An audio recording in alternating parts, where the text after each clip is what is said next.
plus $400 a month for their health insurance after Dad retired, plus thousands for roof repairs and plumbing fixes. George coughed into his napkin. Linda stared at her plate, pale and shaking. Mark sat down hard, shock on his face. The room was silent. No more payments, I said. You think I don't contribute? Fine. From now on, you're on your own. Daniel squeezed my hand. Ethan looked at me with quiet pride.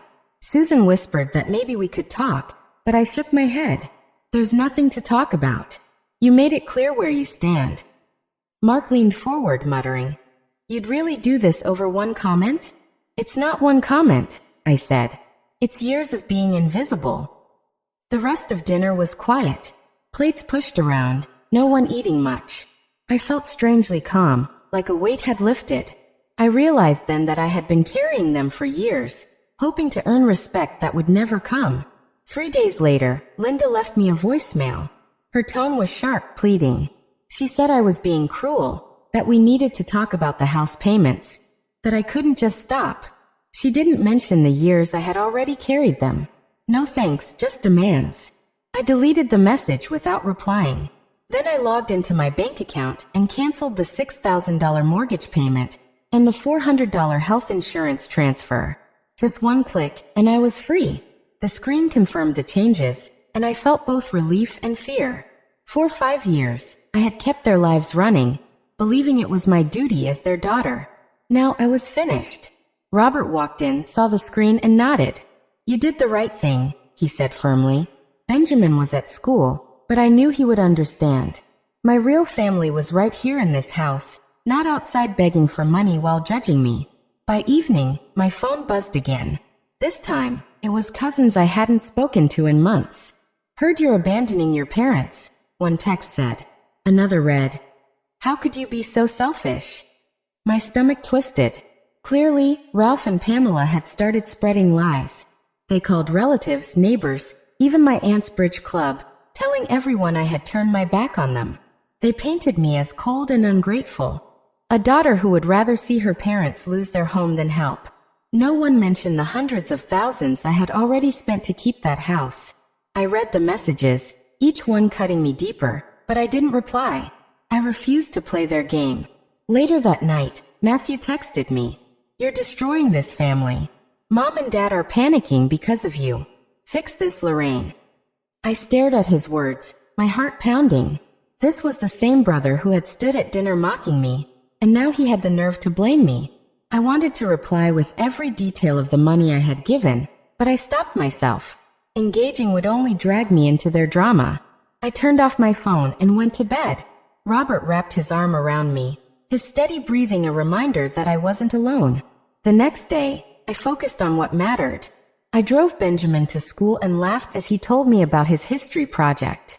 Robert and I planned a weekend hike, something we hadn't done in months. I pushed the family chaos aside, determined not to let it rule my life. But the gossip kept spreading.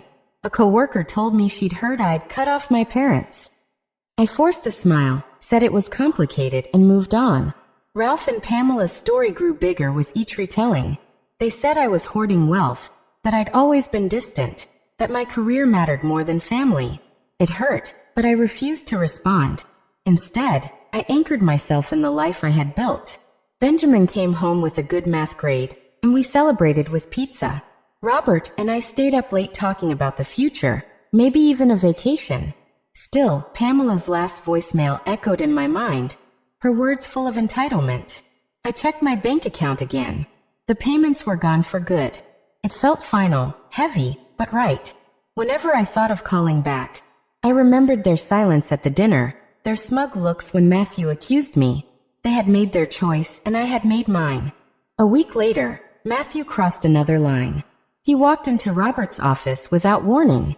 Robert's small accounting firm in downtown Raleigh was quiet until Matthew stormed in, his face full of anger. You need to talk to Lorraine, he demanded, leaning over Robert's desk. She's tearing this family apart by cutting off Mom and Dad. It's not right, Robert. You know it.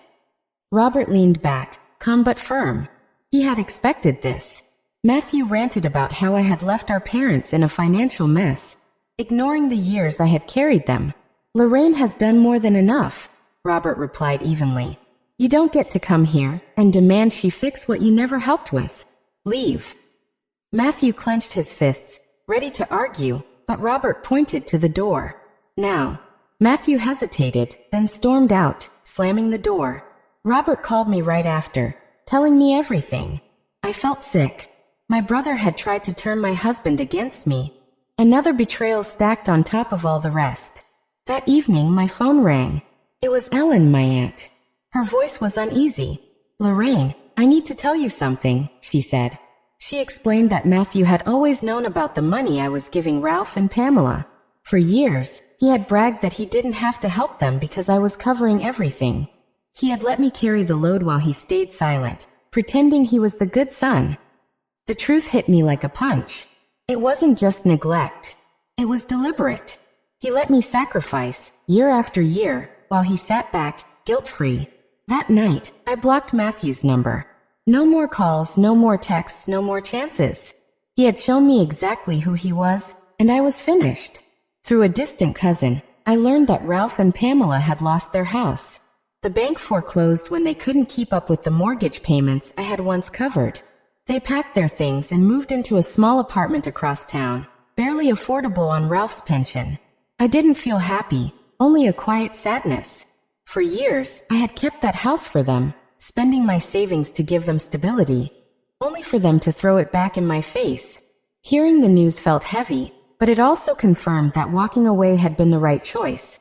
I also heard that Matthew was now working at a retail store, scanning items at a checkout counter in Raleigh.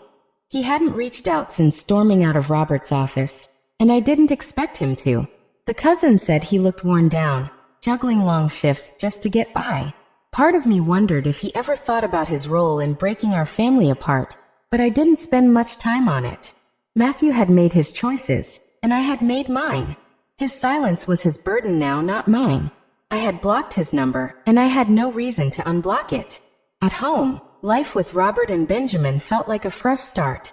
We had grown closer, enjoying small moments that mattered. Weekends were spent cooking together, Benjamin learning to flip pancakes while Robert and I laughed at his messy but funny tries. One evening, Benjamin asked carefully, "Why don't we see Grandpa and Grandma anymore?" He stirred his hot chocolate as he spoke. I took a deep breath before answering. Sometimes people take more than they give. Setting boundaries means protecting ourselves, even from family. He nodded, thoughtful, and I saw the lesson settle in his mind. I wanted him to grow up knowing his worth didn't depend on others' approval. A truth I wished I had learned earlier. Later, I found an old box of receipts in my office, hidden under years of files. They showed the mortgage payments I had made for Ralph and Pamela, $6,000 every month for 5 years straight. I flipped through them, the faded ink reminding me of the heavy weight I had carried. Each receipt was proof, not only of money but of their manipulation, silence, and accusations. I didn't keep those receipts out of anger. I kept them as a lesson, to remind myself not to let guilt drag me back into their chaos. Looking back, I finally understood. Family isn't just about blood.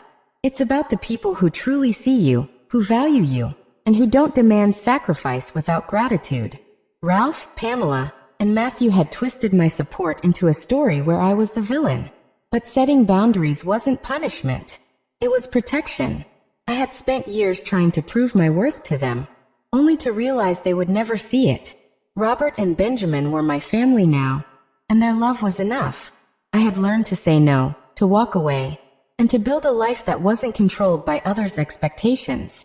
That was my strength, and I would carry it forward, no matter what came next.